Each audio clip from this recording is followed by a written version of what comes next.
Welcome to Ear Biscuits, the podcast where two lifelong friends talk about life for a long time. I'm Link. Let me start over. No, This is a new. No. Just like I just want to take this. I want to take this in. It's a new show for me. Because Link is going to leave you with his linkness here in the next to last, the penultimate episode of Ear Biscuits, where he forgets to say "I'm Link" after the catchphrase. How many episodes have we done? 400 and almost 500. 97. Yep. We're stopping This is short the of 500 to. Welcome to Ear Biscuits, the podcast where two lifelong friends talk about life for a long time. It's that my voice wasn't in the right register. It was too low. I'm Link. And I'm Rhett. This week at the Round Table of Dim Lighting, we are doing what we've done at the end of every year for many years now, and that is go through the top moments of us individually that we have experienced throughout the year. And the rule is, if you have something on your top 10 list that the other guy also has on his top 10 list, but his number is higher, meaning lower, higher on his list, then he gets to go first.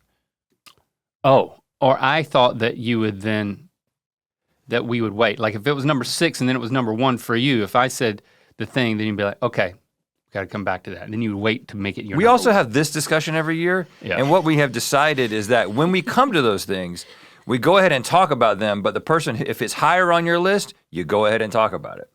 Even if it's number 1? Unless it's number 1. If it's number 1, you can wait. Yeah, because I mean, okay. But if it's like number 2, like I have something on my list that's really high that's almost assuredly on your list, but it's where you put it is, you know. I understood.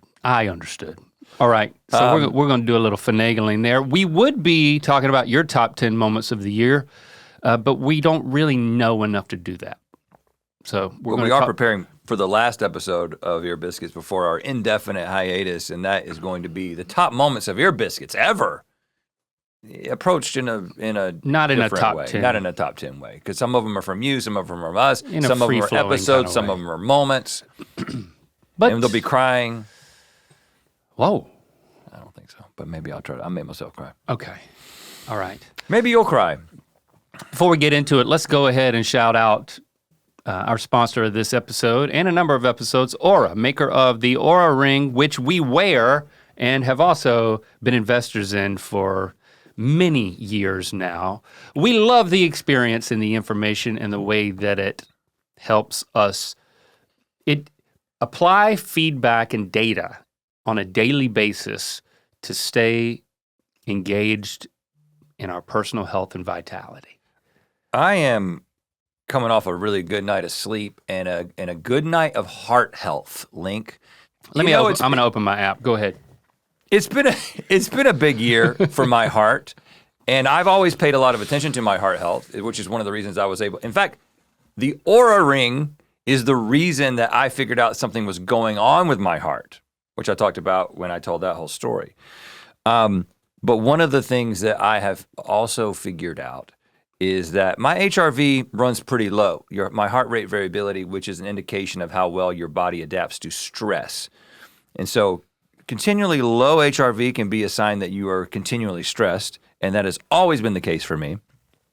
My heart rate variability was like through the roof when I was dealing with all my AFib stuff, but that was just, it was misreading. That wasn't an indication of what was going on. Gotcha. But I'm coming back from travel, and my heart rate variability has been pretty low. And then last night, I was like, I'm gonna do some of my box breathing or some of my like 6-9 breathing where you're holding your breath and then exhaling low. I did that before I went to bed, and my heart rate variability went up by 50% last night from where it had been at the beginning of the week. That's just crazy, and you can do this practice, and then you can see the immediate impact of it.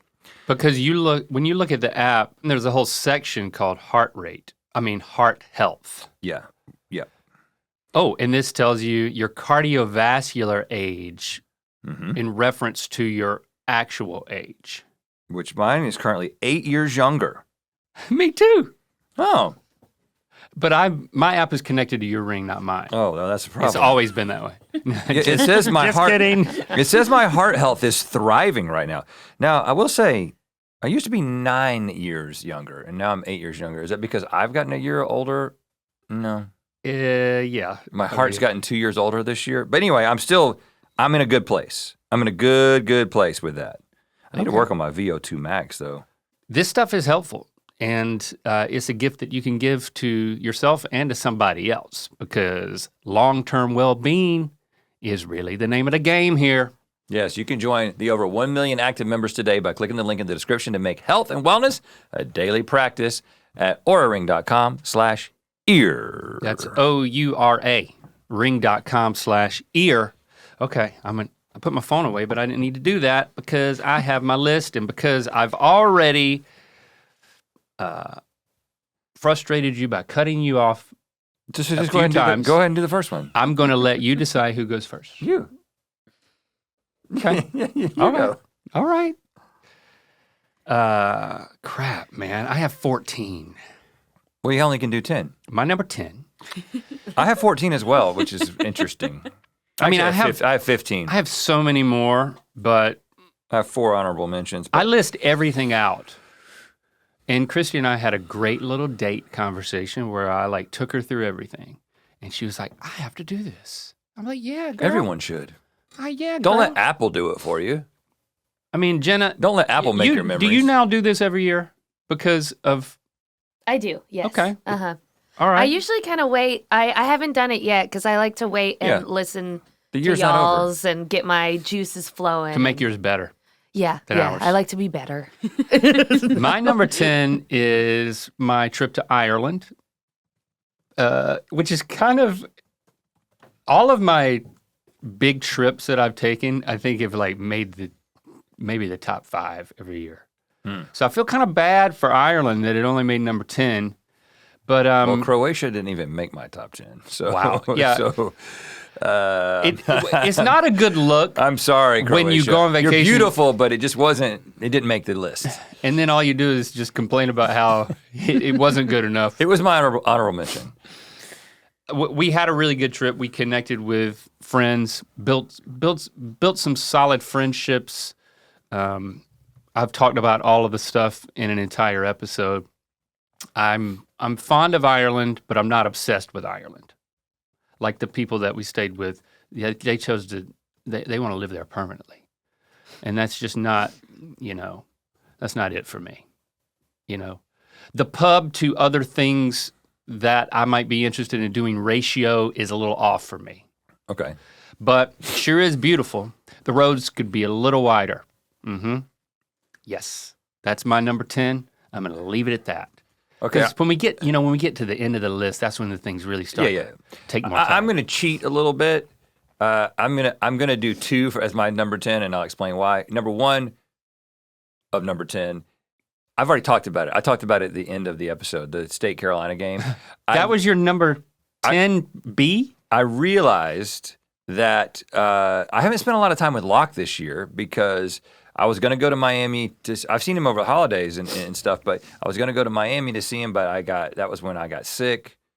And so I haven't been to see him, and we've just seen each other over the holidays, and it's been in the context of other things happening. But I did realize that I took him to that game, and it was a great experience. And I really wanted a moment with Locke to be on the list. But I've already talked about that, the Wolfpack whooping the Tar Heels' ass.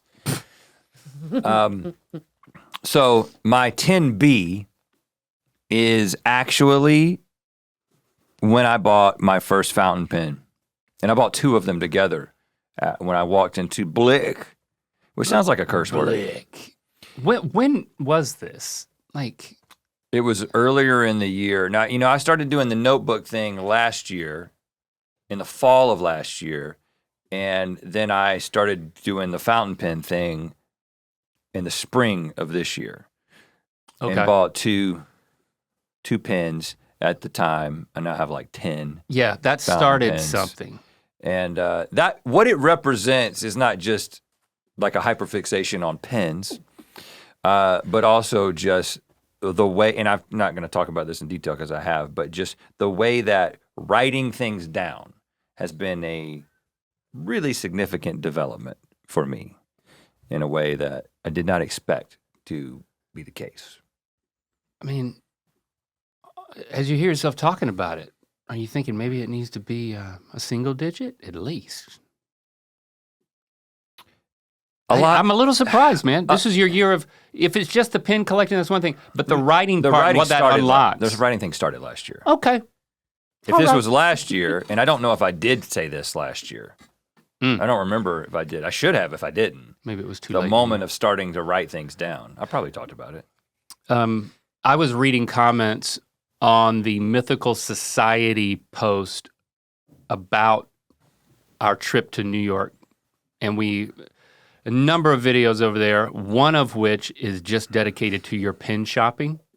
And I really got a kick out of how people were really resonating with pen specifically, or just the passion, or with the tolerance that I exhibited, or that you exhibited in the record collecting video, that the record collecting episode that was another part of that series.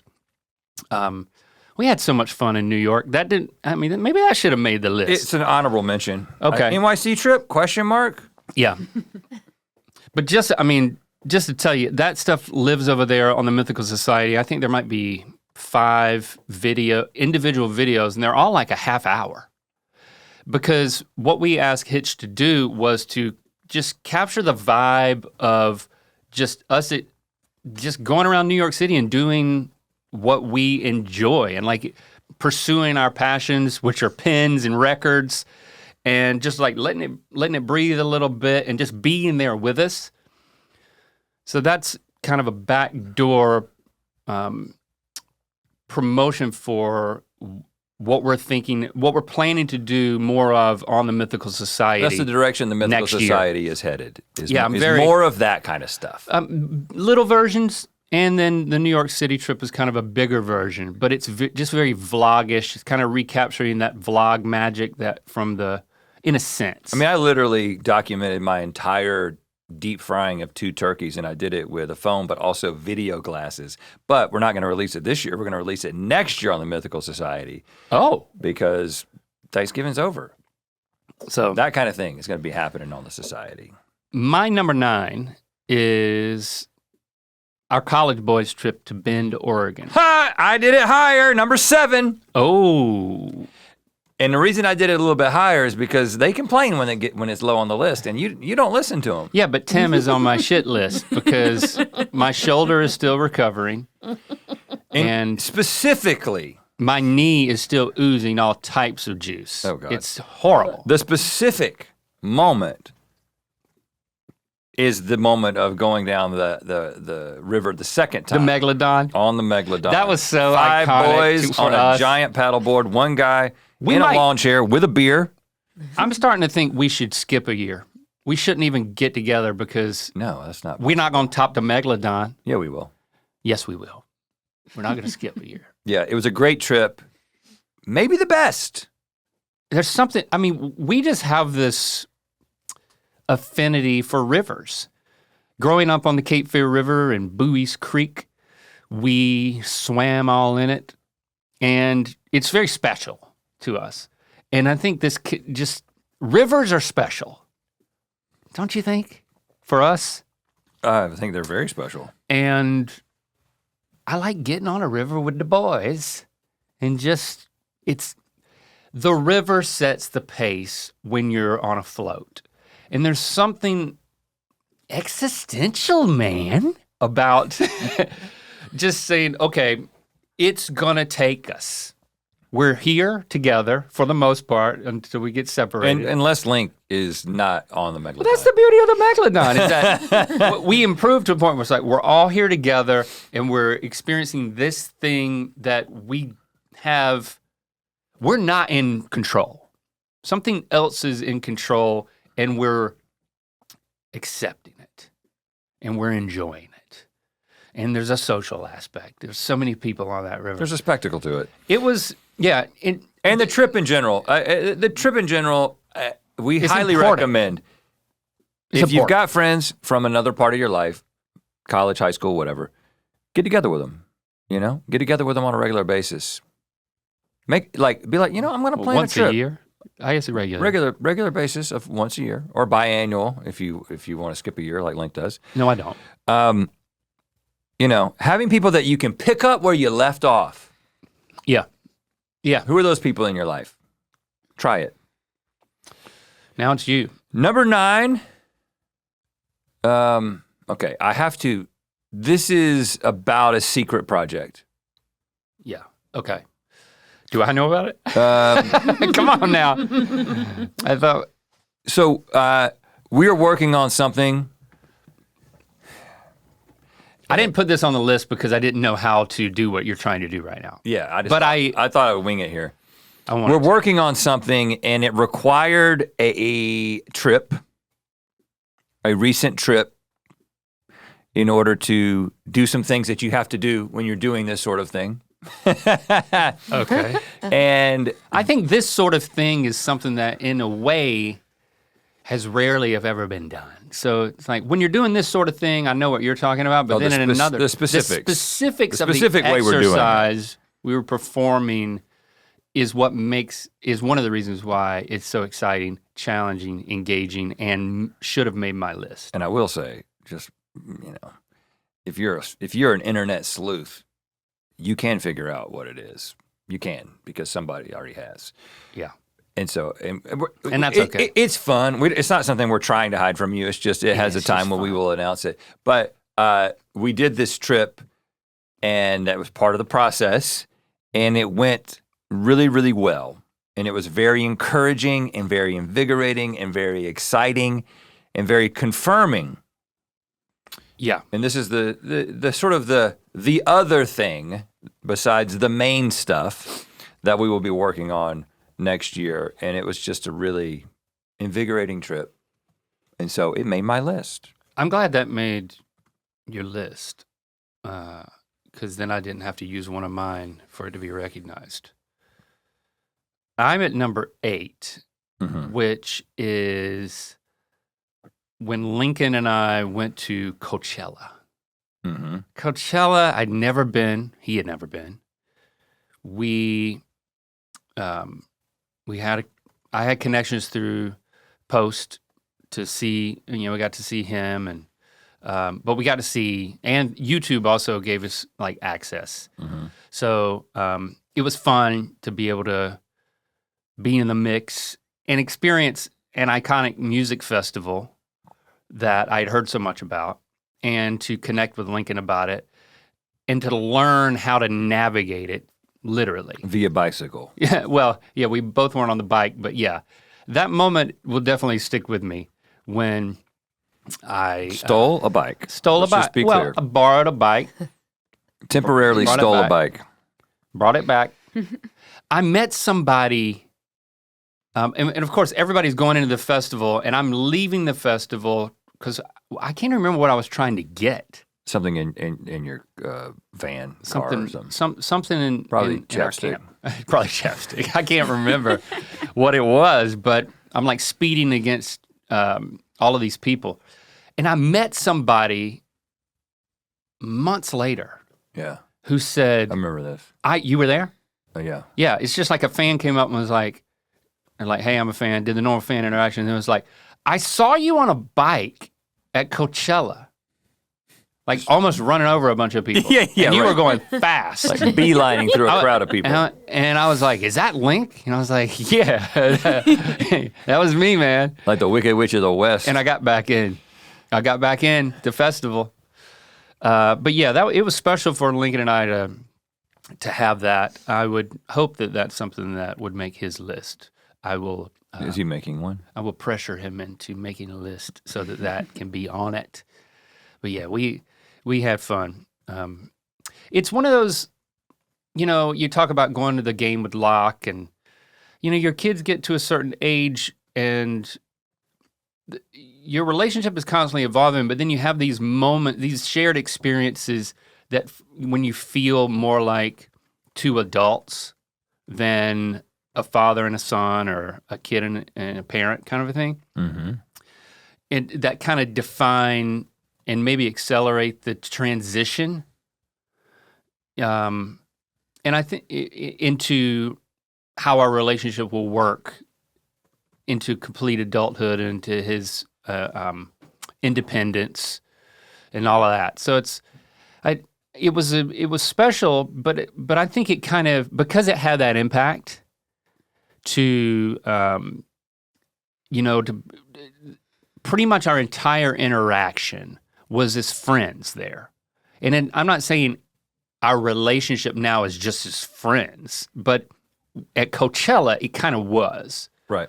And then when you come back into the family dynamic, or when you're visiting home, or going on when he comes on a trip to, we get to go to Japan at the end of the year, and he's meeting us there because he's been studying abroad, and it ends in such a way that, like, instead of him flying home, he's flying straight there to meet us.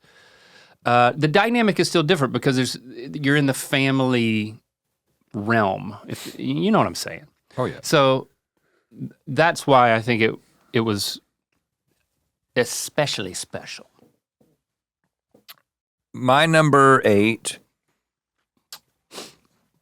was my birthday party that we had at my house recently. Yeah, I put that on the longest list. Oh, well, thank you.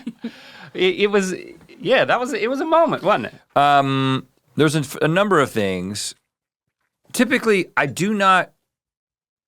would never put my birthday party on it. I forget that it's my birthday, and I don't make a big deal about birthday parties, typically.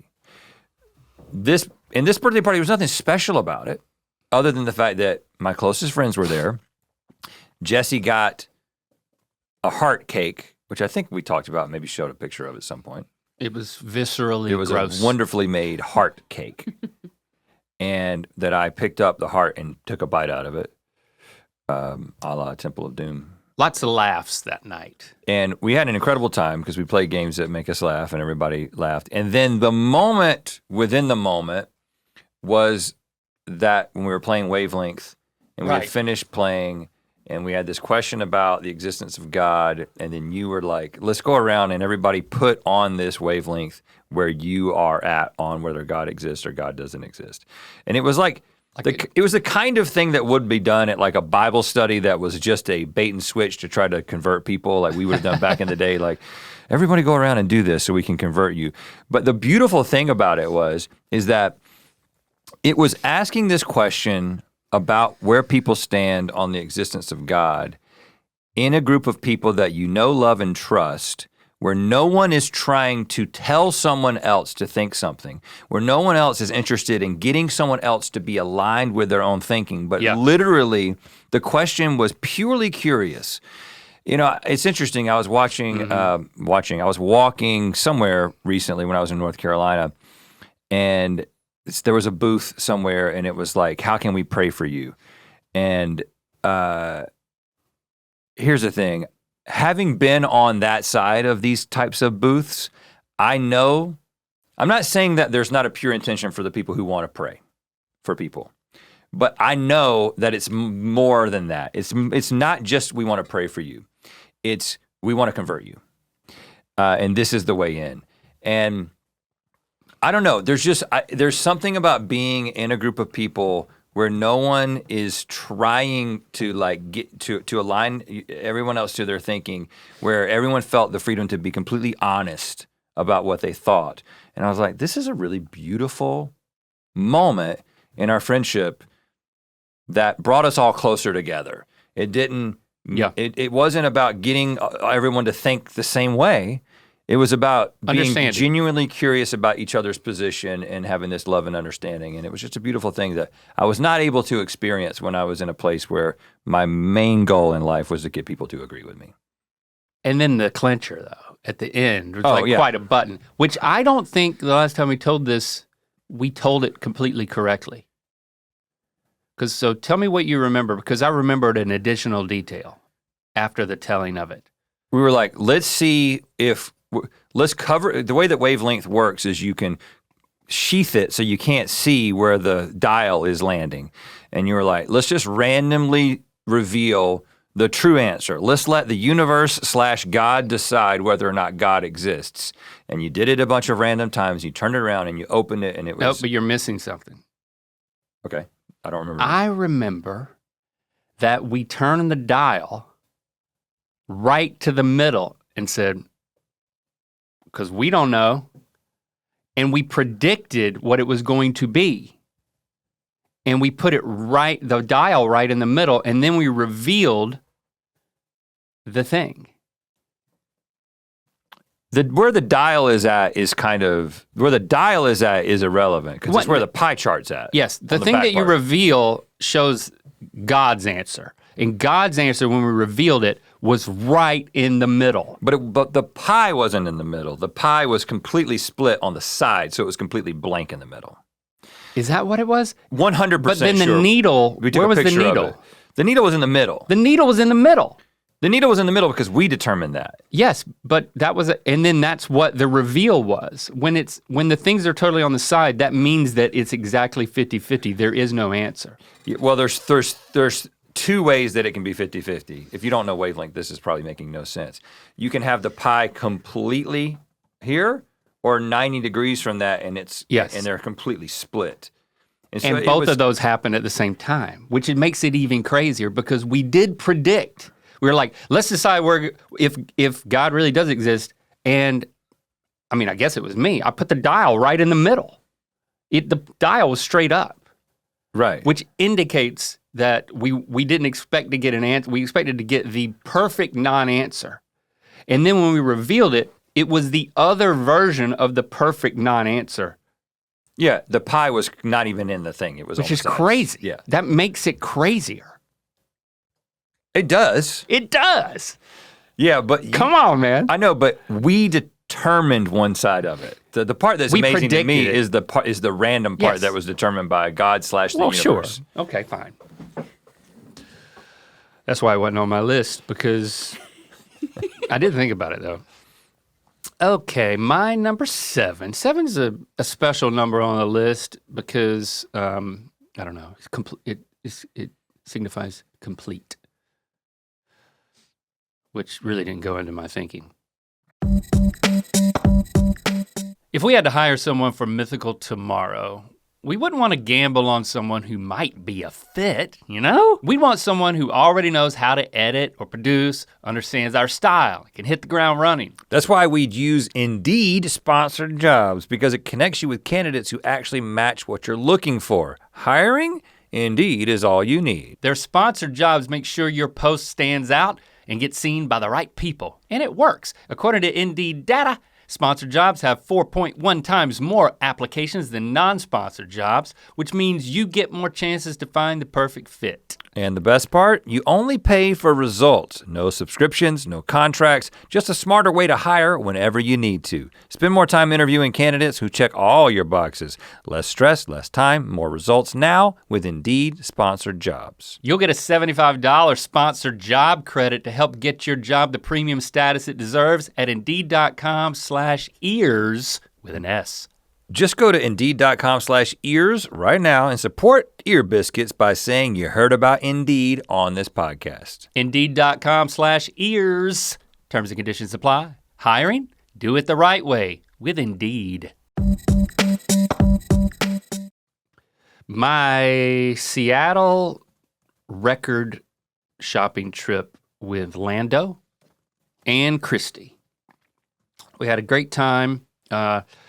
It was the previous year that Lando and I went on our own little record trip to San Francisco, so we built on it this time and had an even better time. It was nice for Christy to be there, and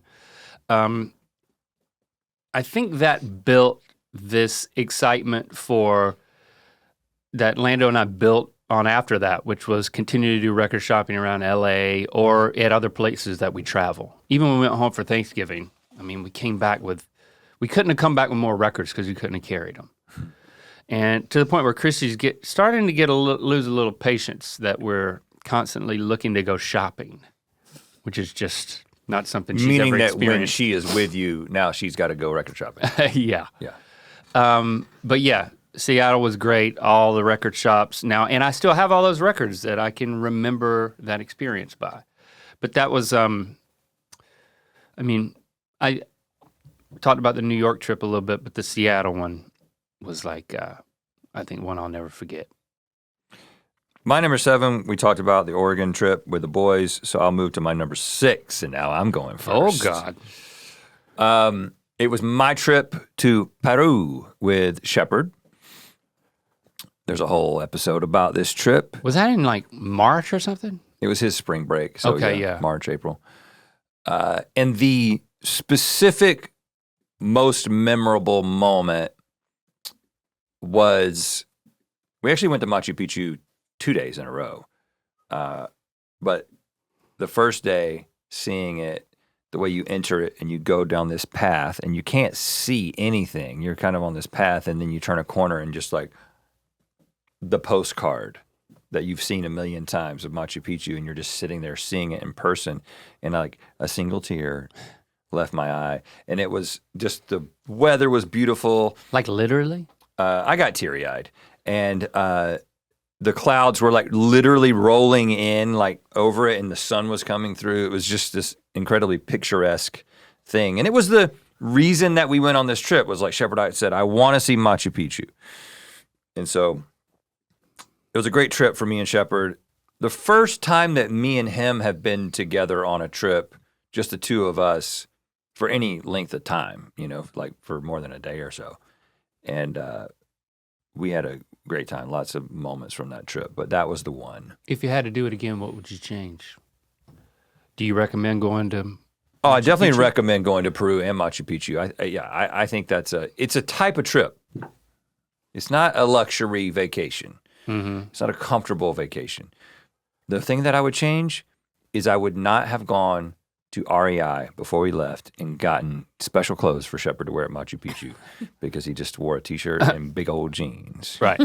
For the gram or whatever, I guess. Yeah. Or just for his aesthetic. Yeah. Okay, and now I'm at my number 6.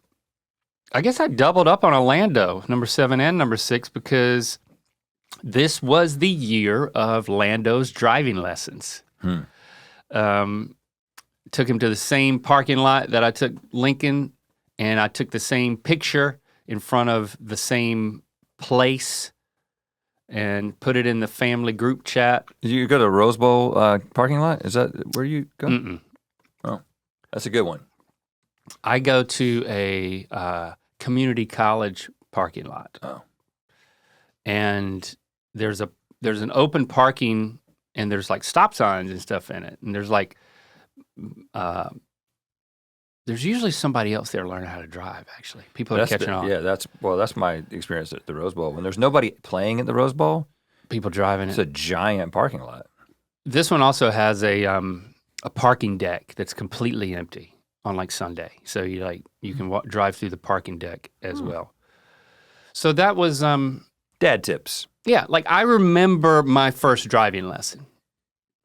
You know, my papa taught me to drive that 87 Nissan pickup that is still a sore subject when I go home and it happens to come up in conversation. Really? Because we crushed it in Wonderhole season 1. Well, Nana can go see it. But I'm sure it they was could dig it a up hell of a somewhere. finale. Was it worth it? I think so. Yeah. And so Lando he's finished his online course, and now he's going to start getting like driving lessons. He has to take a test first. He has to go into DMV and take a test. Anyway, I'm going to start driving him on some actual isolated roads. But yes, just a special rite of passage. You're a man now when you can drive, son. Well, I can't get Shepard to do it, so Yeah, you're ahead of me. Number 5. So this is the same period of time this summer when Jessie and I went to Croatia, but the Croatia part didn't make the top 10. The North Carolina part did. Okay. So we did our little Croatian vacation, and then we spent the rest of that month in North Carolina. And this was the first time that we had spent in North Carolina in the cabin with it being done, because Jessie's been working on this for a long time, and it was always a little bit in process and in transition, and you can never really relax, and there's a lot of things that might be going wrong or whatever, as it was still being Like hornets. constructed or like cleaned, or you're getting the hornets out of there. So There was just a series of mornings where Jessie and I were, and Barbara and Sean, our other children, our furry children, were the only ones that were present. And we would just have these lazy mornings of drinking coffee, reading books.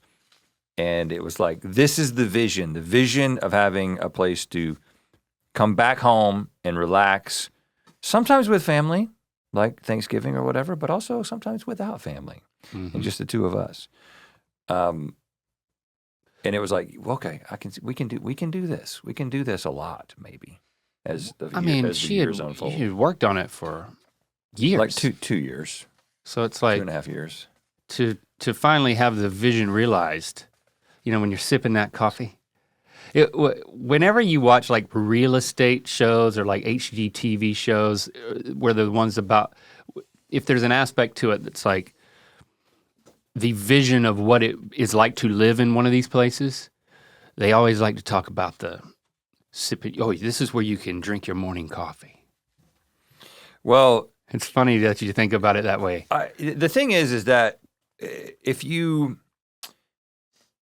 when you live someplace and you travel to visit family, or even when you're on vacation, a lot of times as the vacation is coming to a close, or you've been traveling, you're ready to get back home. Like you get this, like, I'm a little bit homesick. I want to get back to my routine.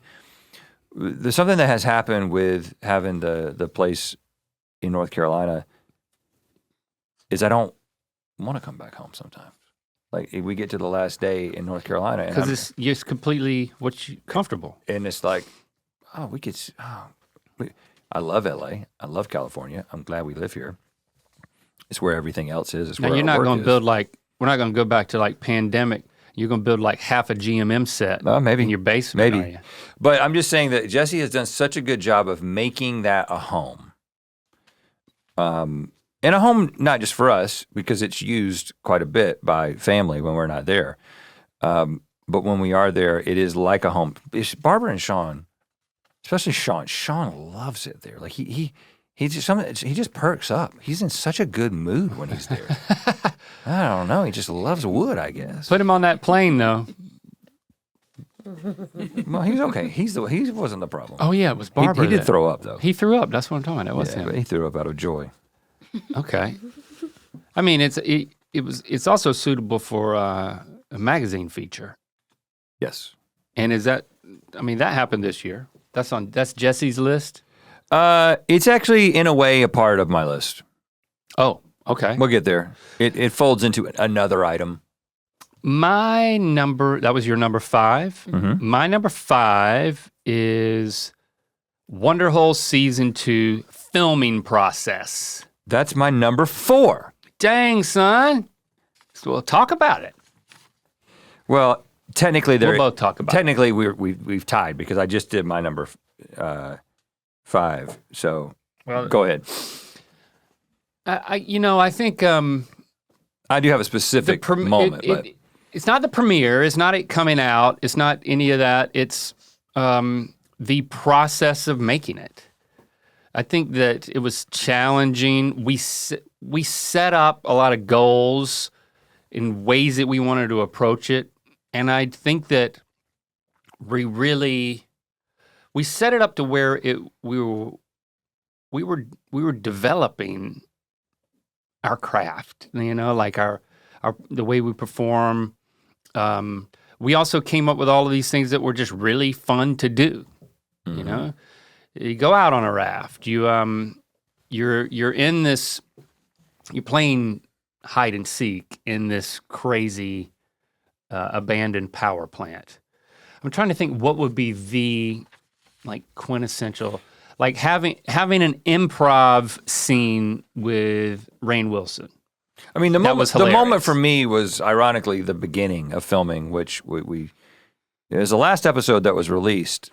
The tiny house in the mansion. So specifically the in the woods part? Yeah, I mean, it was super cold, so it was very memorable. But also, it was the first application of this new approach to narrative storytelling, which is very loosely scripted, not scripted, more outlined, as we've talked about. and executing that and like running into some challenges, but also hitting our stride and getting to a new level of comfort with that type of thing, which again, looking back on Wonderhole season 2, in fact, I was looking at, I don't know how this came up, but like well, you may have noticed if you go on the internet and look at that channel that some of the thumbnails have changed from the super crazy Mr. Beastie clicky click style, which was the whole point of Clickbait and Switch, the theme of the episode, to a screenshot from the episode. And the reason that happened is, we always felt a little bit self-conscious about the fact that we were doing that style of thumbnail, even though we were doing a parody of that type of thumbnails. That was the whole point of the experiment with the season. But as we've discussed on the show, it didn't really work out. And so we said, what if we just A/B tested some screenshot thumbnails versus those original thumbnails, the super stylized ones? And I think on 4 out of 6 of the episodes, the screenshot thumbnail won out. So what we learned is that we definitely learned again that we weren't right about our strategy. The entire strategy was wrong. Like the pivotal thing. But again, that was the algorithmic strategy. Right. The primary strategy, and that's why I talk about this moment, which was before it ever came out, when we were doing the thing that we wanted to do with this new technique. The reason that's the top moment for me from Wonderhole season 2 is because that was the goal. When we set out, we said, let's try this new approach to performing. And this is the thing that we want to take and develop and move into the next thing, which we are. The secret thing that I talked about earlier, that is taking that element and building on it. It's not taking the algorithm and all that stuff and building on it. It's taking the heart of what we were trying to do with season 2 and building on it, which is not Wonderhole season 3, which I think we've already said that, but sometimes it bears repeating. Okay, so because that was technically your number 4, now I need to give my number 4. Yeah.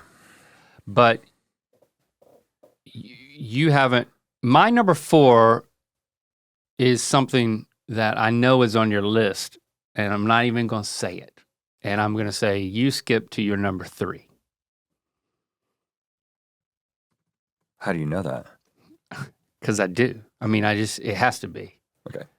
And it's just one of those, I just, you go to what's your number 3? Number 3 is another Shepherd related moment.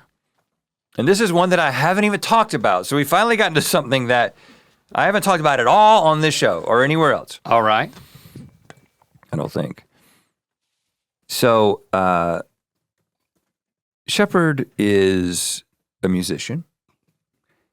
He goes to an art school where his focus is the guitar. He is doing classical guitar, but he's also like he's like in a band on his own. He's in a band at school that's part of the program or whatever.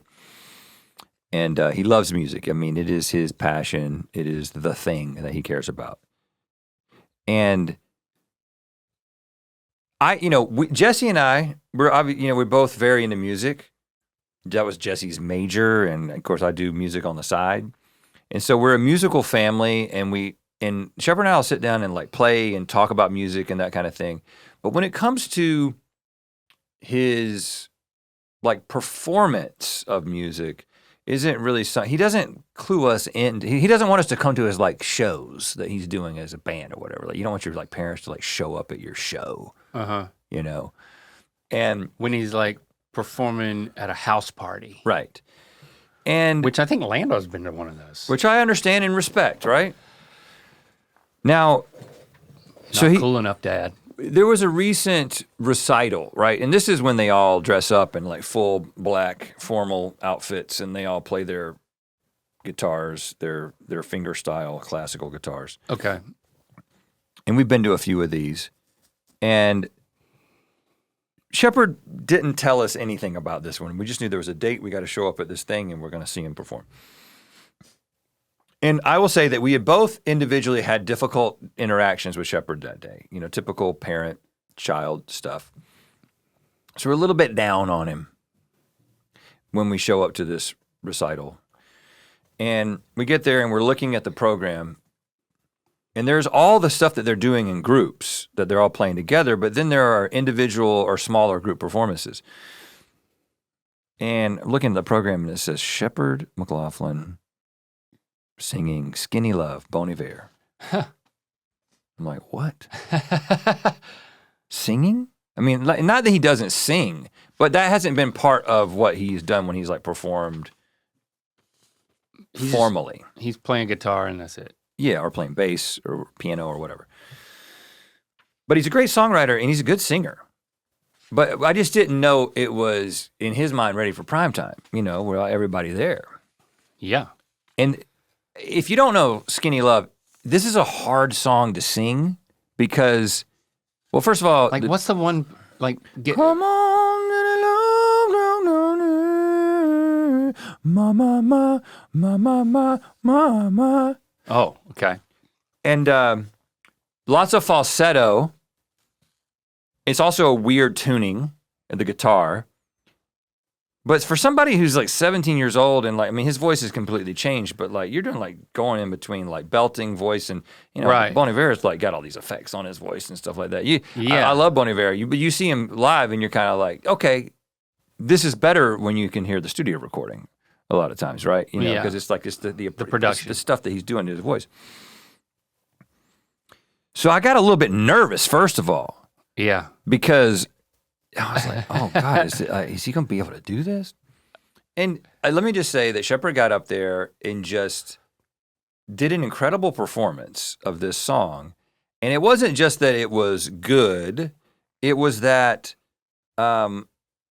it had this emotional quality to it. You know, actually another parent came up and was like, you know, a lot of these kids are really good at, it's an art school. I mean, they're like so many of them are so talented and so much more talented than anybody that we knew, including us at that age, right? Because of where we come from. But there's a technical ability a lot of times where there's like everything is in tune and everything is kind of perfect. Mm-hmm. But there's an additional emotional, like where you can take people on a ride. In fact, another mom was like, Shepard really took us on a ride, took us on a journey. And I was like, he did. Like it. I was like, so proud of him. And then, so he does that, and I'm like texting him, like, Shepard, that was incredible. He's like, well, there's more. I'm like, what? And so then it's not even in the program. The guy, the teacher gets up and he's like, well, this is a surprise, but you know, yesterday Shepard said, hey, I wrote a song on the way to the desert this weekend, and I'd love to perform it. So here's Shepard with another song. And so Shepard gets up Like there. at the end of the thing? No, in the middle of it. So he got up there with his buddy who they were both playing guitar, and he like sings this original song. What? And which was great.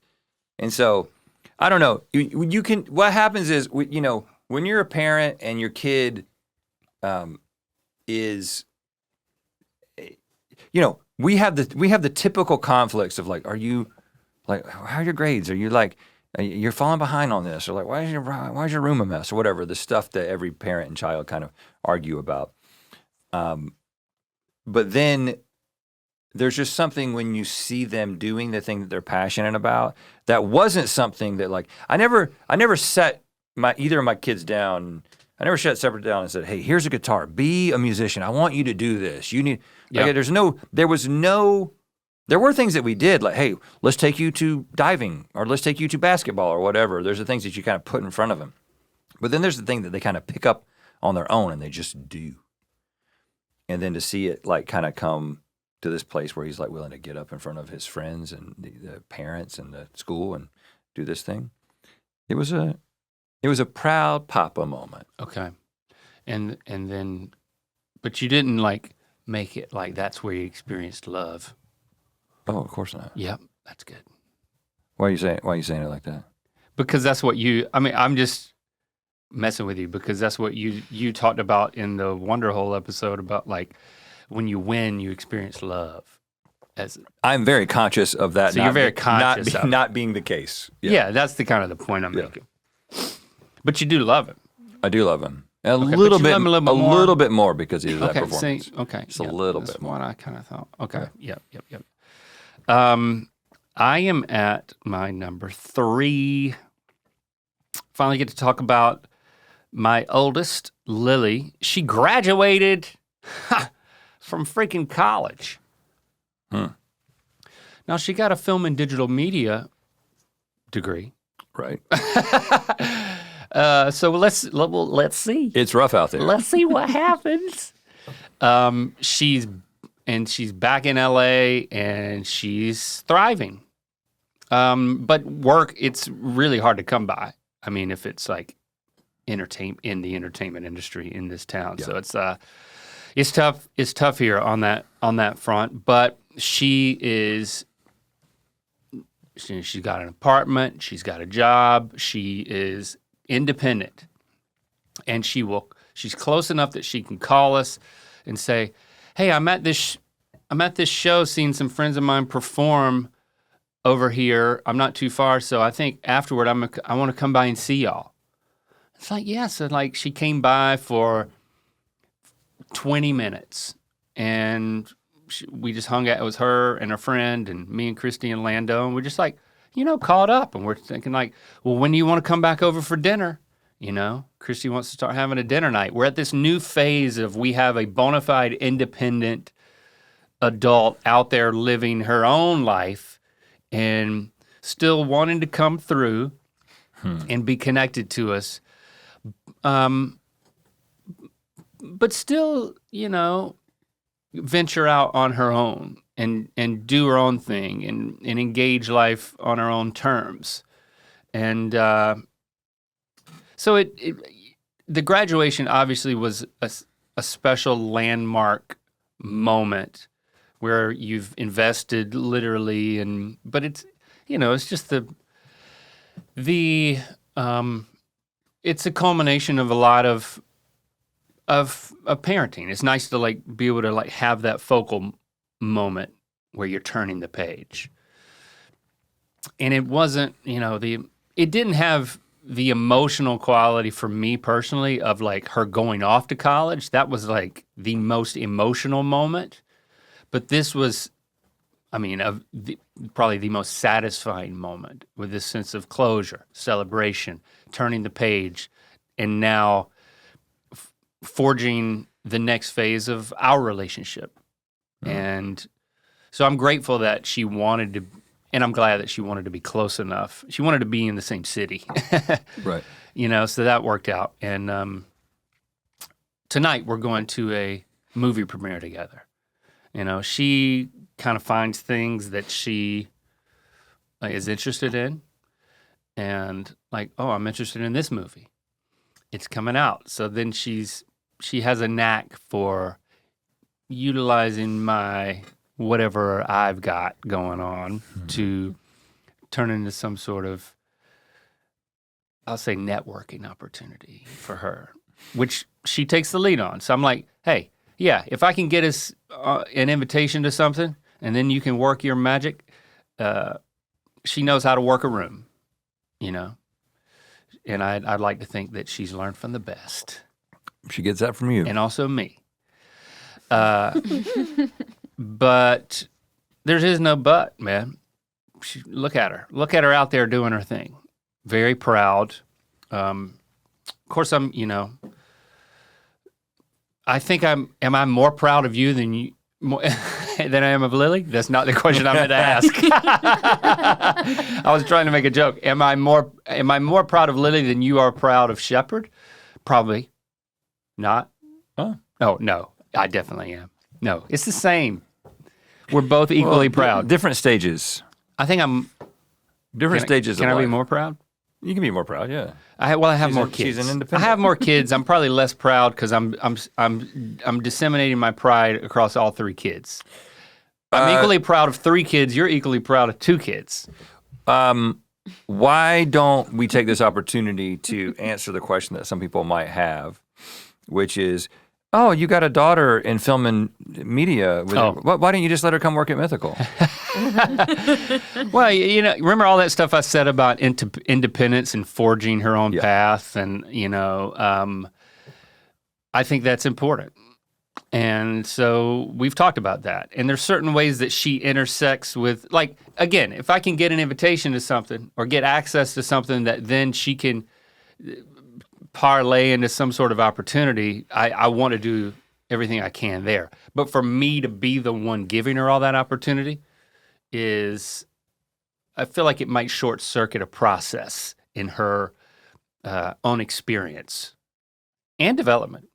But yeah, I mean, and it was funny because I was like, you made my list when she came over the other night, and she was like, "Is it when we did this the Survivor thing for the society?"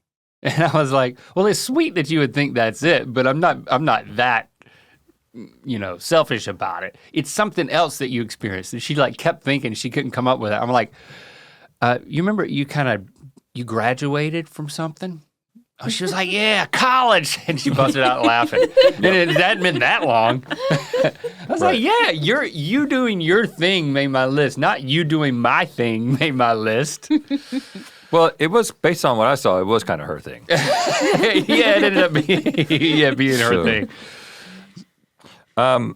My number 2 is the LA fires. That's my number 1. Okay. And I don't know, now I'm really regretting it being my number 1. Why? Because of what my number 2 is. And let me explain. So are we coming back? You know what? Let's talk about the fires. And then I'll talk about my number 2 and it'll feel like it's my number 1. Okay. The fires are my number 1 because when something happens that puts a stamp on your brain and an impact on your soul that you will never forget, that entire experience for me and Christy and Lando and Lincoln, Lily was still off at school, so the 4 of us, and then extending to how it impacted work, like our friends and you guys, and then the entire city, and it was just it was such a powerful negative. The energy's negative, this is not a positive thing, but it was so irrevocably memorable that I ended up putting it at number 1 because I just think we will always refer to it. Mm-hmm. That experience of evacuating, setting up shop here at the studio, having friends come over and if you haven't spend listened, the day. There's a whole episode where we just we go through the entire process of what happened as soon as the fire started. And into that week, we recorded right after that. So that was, very raw, very, very fresh. The moment of moving into an Airbnb that night and then seeing the fire just jump up on the other side of the hill, and then we had to evacuate again before we even moved all the way in, I think that's the moment within the whole thing. We ended up staying in like 4 or 5 different places, and for us it was a little longer than you. It ended up being like 2 weeks away, and we have close friends and we are connected by extension to a lot of people, especially in Altadena, some in the Palisades that are at this point almost a year later, you're still very much rebuilding their lives. We didn't lose anything, but we know and have walked alongside close friends who had to start over completely and have this experience of at each milestone, even now with like the holidays, and realizing that all of the traditions have to have a different version now, or all the ornaments that were special to us that we accumulated over our kids' lives they're gone, and now I'm mourning the loss of that now because it didn't occur to me. Yeah. It keeps reintroducing itself. It keeps reintroducing itself. So for us, and I guess I'm speaking for you too, it's, we didn't experience the loss. We experienced the threat and the uncertainty and just the fear and the trauma of it, but not the loss. So do want to acknowledge that, and our hearts still go out to everybody who's rebuilding their lives. And but yeah, I felt like I had to put it at number one because it was just one of those things. It's just one of those things. I mean, it was cataclysmic, right? It was a natural disaster unlike anything that we've experienced since we've been here. That impacted everyone, some more than others, as you just talked about. But I think it was, what it did for me is it made me realize how fragile things are. Because I think I always thought that, okay, you're moving into a place that is subject to wildfires. And yeah, if you've got like a house that's like in the woods, like next to a bunch of trees, and maybe your house will burn down. But like the idea that a whole neighborhood would burn down. And I know that sections of the city. And I know that started happening, up in like Paradise, California. You start seeing whole communities going away. But seeing it happen in the near where you were at. Yeah, I mean a metropolis, one of the largest cities on the planet. Well, and also seeing one of the most like, advanced. Oh, okay. In some ways, we're all looking at this app and we see a fire start in the wilderness north of our house. And whereas 12 months ago, I would just be like, oh, I guess they're going to put that out. But now I'm like, oh shit, there's 100-mile-per-hour winds. This starts running through the neighborhood. We got to evacuate. It just, it brought a lot of things into focus. It impacted the city in a really significant way. And the impact of it is going to be felt for a really long time. And of course, for me, Jessie wasn't even here because she was in North Carolina. Right. So, I mean, I told that whole story about it was me and Locke and Shepard and then Locke's girlfriend, and who had never been to LA before, and this was her experience. Right. And so feeling like I was responsible for them and being like, this isn't where I'm not like Mr. Turn to in an emergency. It's just not my, I'm not the first person to turn to in an emergency, I don't think, and so it was a little discombobulating. There's a lot. There's a lot of feelings. It's like you're feeling a lot of stuff. Yeah. And I mean, it was a start. I mean, to a hell of a year in a lot of ways. Yeah. It was one of those disruptive kind of years. It's just not a great one. Not a great year. Not a great year. You got political vibes. I mean, it's just not. 2025 has been a hell of a year, both really bad for the world, for our country, yes, and for us personally in a lot of ways. Mm-hmm. So that's my number one, buddy. That's your number two. So now you only have left your number one, right? Correct. Which I've said was my number four. So hold on, but you haven't said what it is. But I know what it is. So my number two, which I will share, and now it's going to feel like my number one. I'm glad it does. And you know what? It is my number one. You can't do that. I told Christy, you made my list. What is it? I did the same thing with her I did with Lily. And she was like, she mentioned a trip that we were talking about. We went to Joshua Tree for Valentine's last year, and she was like, oh yeah, that was so special, that made the list. And I was like, no, that wasn't it. And she was like, what? And I was like, there's something else.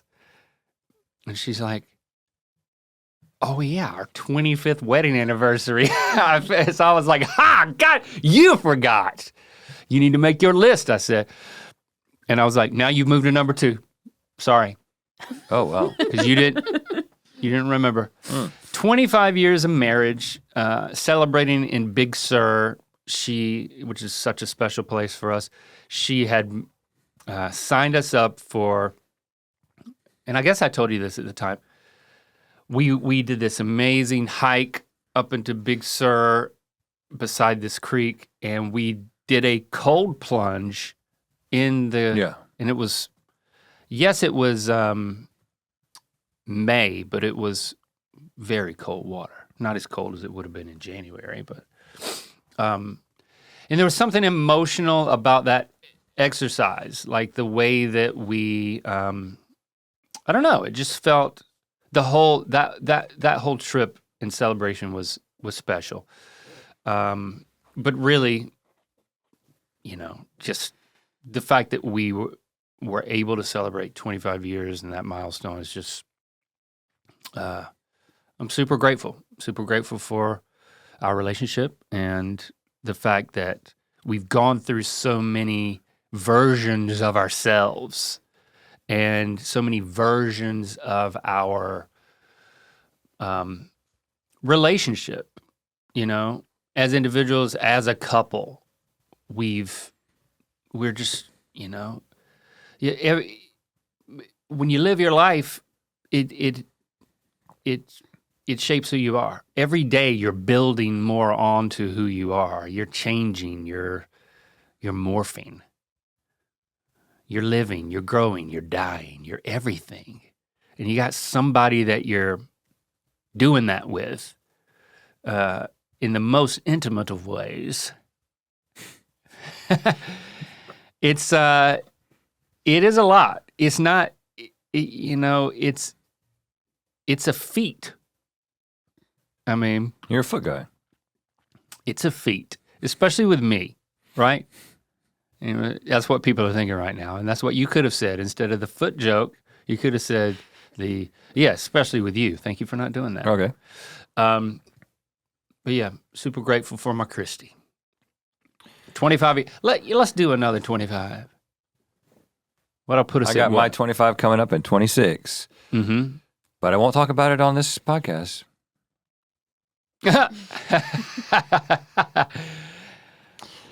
Number 1, and apparently number 4 for Link, is everything that happened with my heart. I was wrong. I'm sorry. Okay. What was your number? Just kidding. 4? Again, like many of the things on this list, there is an in-depth podcast where I tell all of the story around it, so we're not going to do that. But just in case you don't know what I'm talking about, I developed a heart arrhythmia. My heart was beating weird. It was kind of out of the blue, but it was fixed via a procedure in September, and I appear to be completely good to go.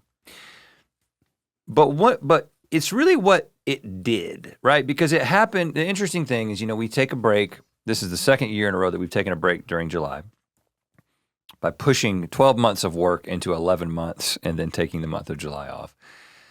And using that time as a rest, rehabilitation even, and also reevaluation. Yeah. There's a lot of thinking that happens during that time and a lot of attempting to have some perspective on what we're doing. And I think there was an element to what happened with my heart where there was a forced wake-up call to say, hey, man, you're about to be 48 years old and you have stressed yourself out to a point where you've got this heart problem. And whether or not stress caused the heart problem or not, it certainly made it worse and contributed to it. But also, now that I know that I have a propensity to this condition, stress becomes extra important to manage and to pay attention to. And that led to a complete reevaluation of everything that we do. And I think one of the constant theme for this second half of the year, having come back, has been taking a really hard look at all of the things that we do. And I think that, first of all, the theme has been, hey, we got to do less. We have to do less as we move into our late 40s and then our 50s. If we want to keep doing this, and we do, Yes. We've got to be, it has to be personally sustainable. It has to be something that we can continue to do in a way that we enjoy. We got to do less to be our best. And we got to do it in a way, not only that we enjoy, but a way that we can continue to do it, because it isn't like we want to retire so we can go do something else. Like we've said multiple times that we don't really think about retirement. We think about sustainability. We think about being able to do what we do in some form for as long as we can do it. Yeah. And I think this year was the first year of like facing mortality in a way that I definitely haven't had to do ever before. Like any sense that I had that I was invincible, that I would never have to worry about serious health problems, that was thrown out the door. And now I think that it's been reflected in a lot of the conversations that we've had. Obviously, it led to us stopping doing ear biscuits, which again is something that we enjoy doing and something that we may do again at some point. But it was when we were looking at everything that's going on, we're like, some things have to drop off the plate so that there can be room for the things that are on the plate to really receive the attention and investment that they deserve. Yeah. I mean, it wasn't my heart, so it wasn't my number one. But number 4 is pretty high, because it really had this impact in terms of like us having this mind meld of, I'll put it this way. I mean, just because it was happening to you doesn't mean that I would come to the same conclusions, because it wasn't happening to me. But we were fortunate that we were coming to similar conclusions, over our break, in terms of a desire to simplify and focus in order to preserve our passion and our ability and our health and everything. So I'm really grateful that we were independently on the same page when we came back about things. And so I do feel like that, and I did, besides you, and then, I don't know, I'm still very close to what you were going through. And certainly I was very key in your recovery, right? Oh, yeah. Right. So, yeah. Thank you for saying that. I get the point I'm trying to make is that it did have an impact on me to open my eyes as well. It's like, damn, maybe there will be my version of that, and it won't just be hopefully going over the handlebars of a bike, which was a wake-up call again last week. Yeah. Every 2 years. But the result of it was this mind meld of, we do need to make changes. We do appreciate what we want to preserve and fight for. And we each had clarity, but the fact that it was so in sync was huge, right? Because we had a lot of hard decisions to make. Yeah. This ear biscuits decision was a hard decision to make. Asking questions, what all does this impact in terms of where we're going? What are we taking on? Us coming to grips with the fact that we have a history of leading Mythical in a way that is, if we can try this, maybe we could try it, maybe we should try it. And you start to go after a lot of things in order to leave no stone unturned, kind of. Well, we've gotten to this point of our success has allowed us to explore this opportunity or this opportunity, turn over this rock. So we did a lot of that in order to make sure that we were going down the right path. But the result was we started going down more paths. Well, and I think simultaneously. I think there's a difference between doing some. I think a lot of the things that we have done have been not just because we thought that we could do it, we would be capable of doing it. It's that we kind of thought that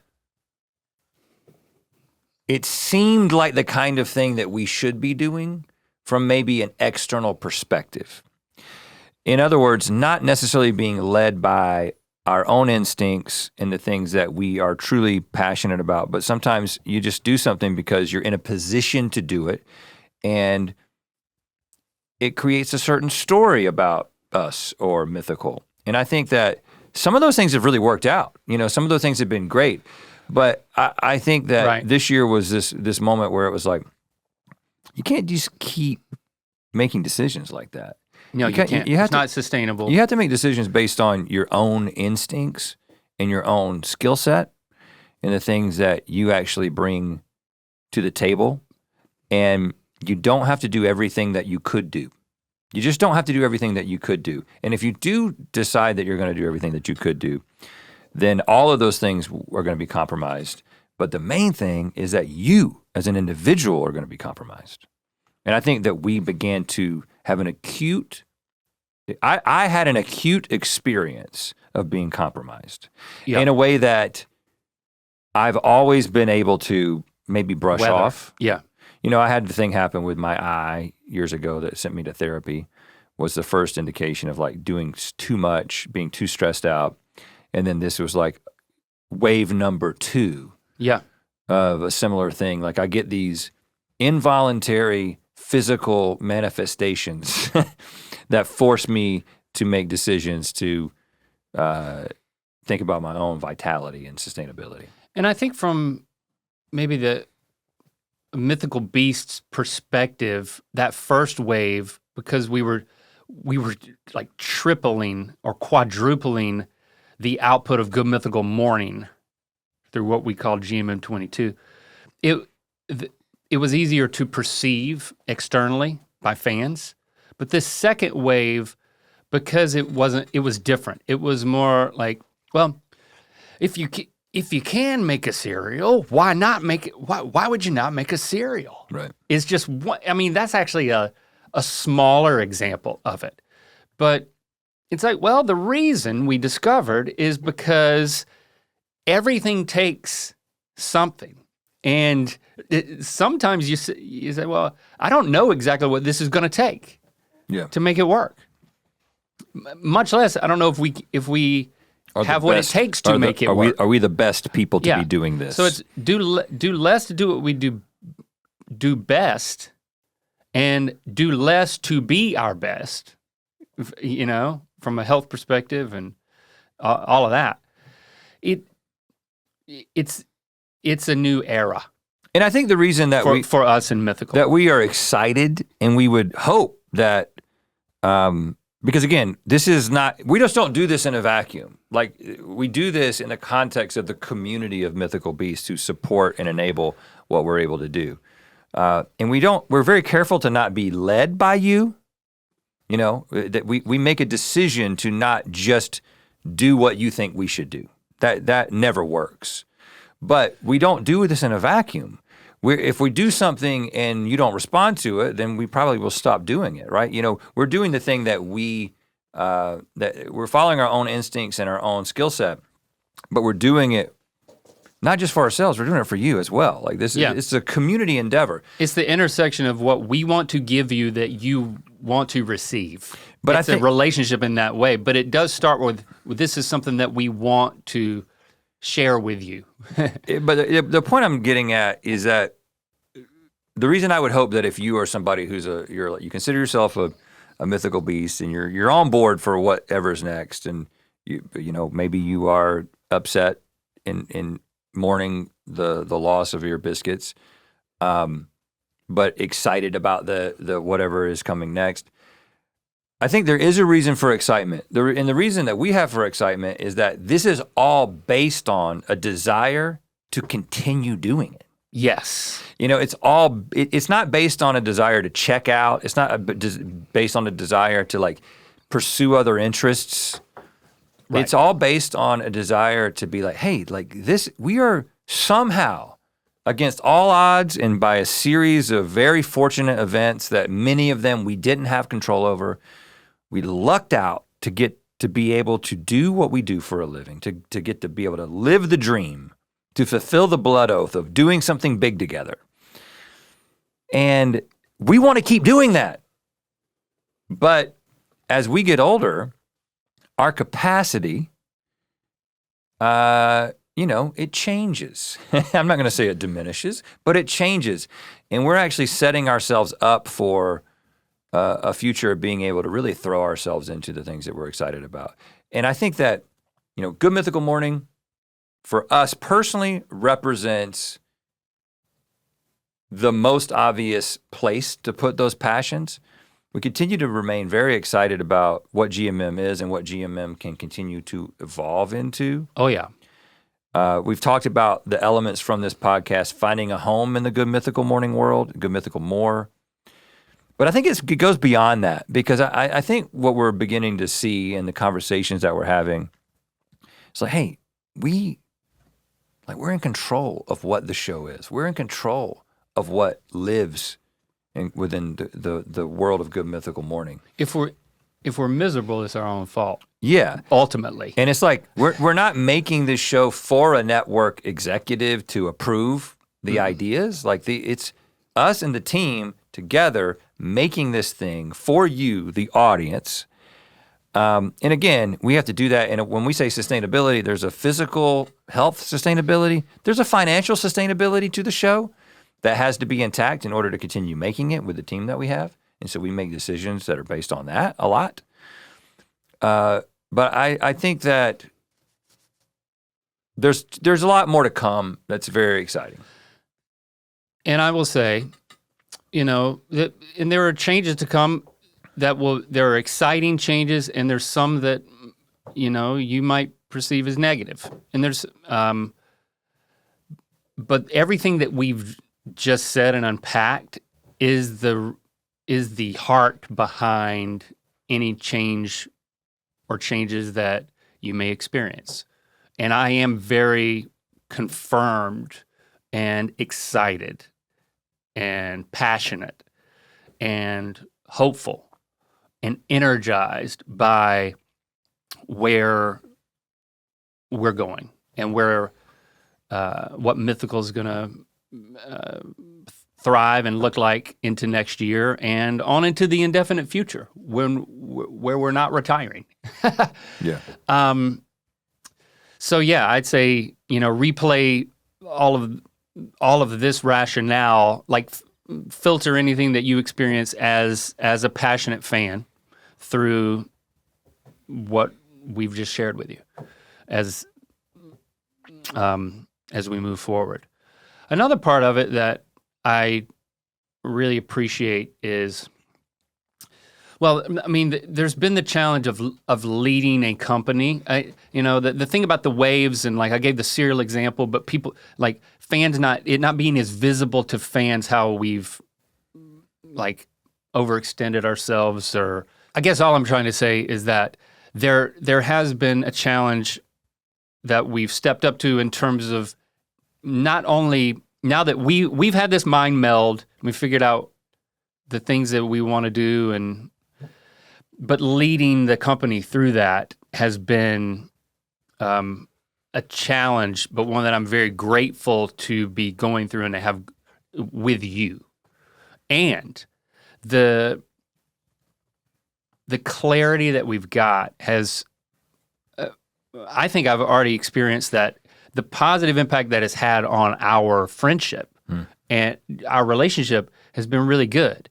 When we talk about the New York trip and the things that we were doing and vlogging at the top of this thing, I think is the fact that we had the ability to do that in the midst of everything that we're talking about shows me that it's happening, it's working.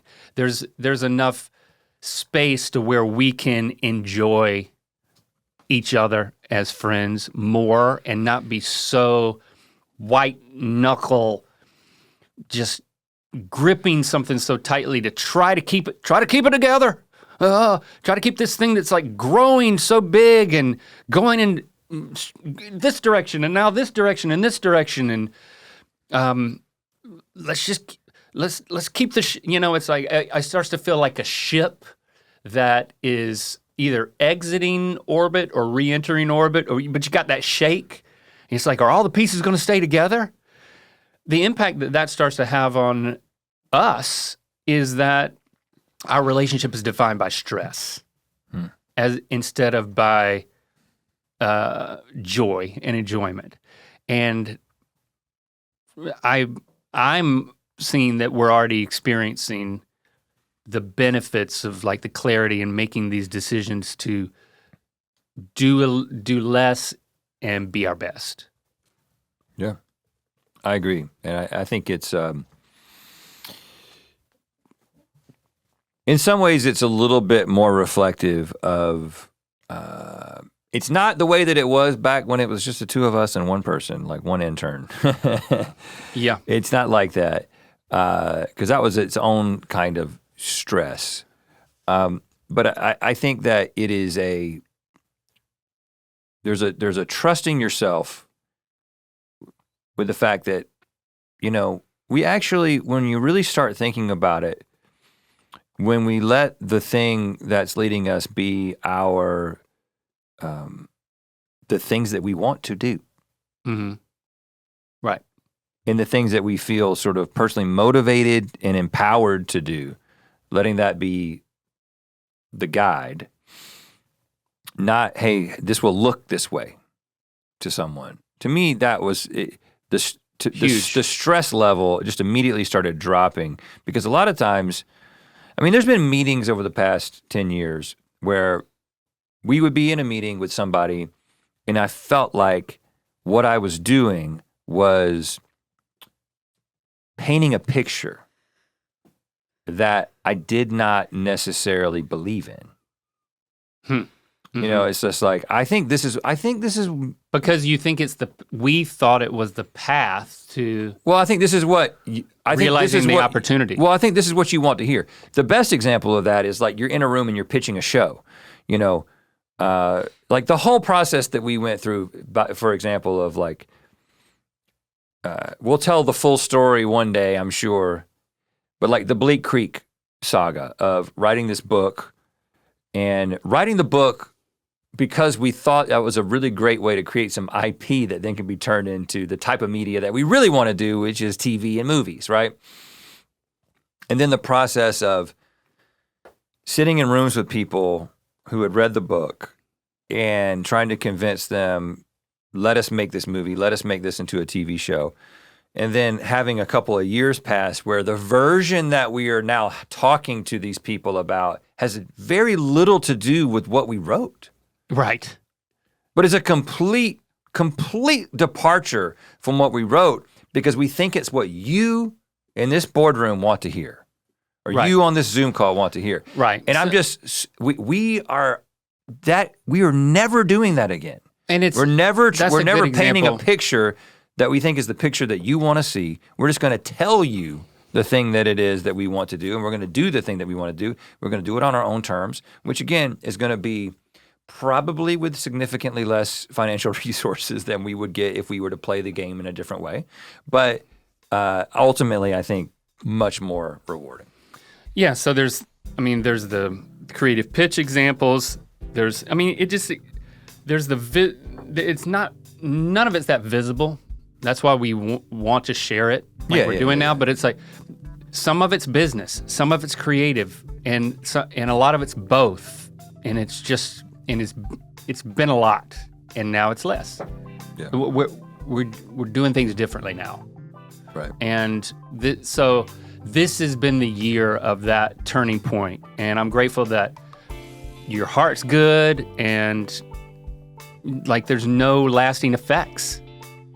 The ablation, as far as we know, the lasting effects are the fact that we are applying the lessons that we learned, and that's to be celebrated.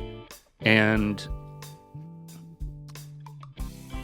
I'm grateful that we made it. I'm grateful that we're making it through 2025, and I'm grateful that you're interested enough to listen and understand and and support us, and still be along with us on this journey. You know, the different parts of the journey, the seats look different, the experiences are different. We can't just keep doing the same things. But like, thank you for finding the place where, if you want to stay with us, that, you know, we want you to. No pressure. We're still here. We're not going anywhere. All right, and yeah, I think that's it. I do think I feel grateful, but a lot of it is grateful to have gotten through this year. Yeah. And we got one more of these next week. We'll talk about this thing, ear biscuits, and what it's meant to us, to you, and we'll see you then. Hey guys, I'm willing to do a lot to keep you around, okay? And I'm just going to say it right now.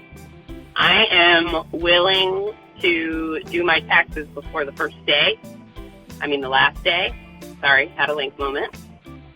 I'm willing to eat liver and onions. I'll do that for you, just to keep you around on the podcast. I'd probably run a 3K marathon for you babies. Anyway, let me know if any of this will work. Love you guys. Bye. Oh, it's Cayenne, by the way. Not that you know me, but now you do. Bye.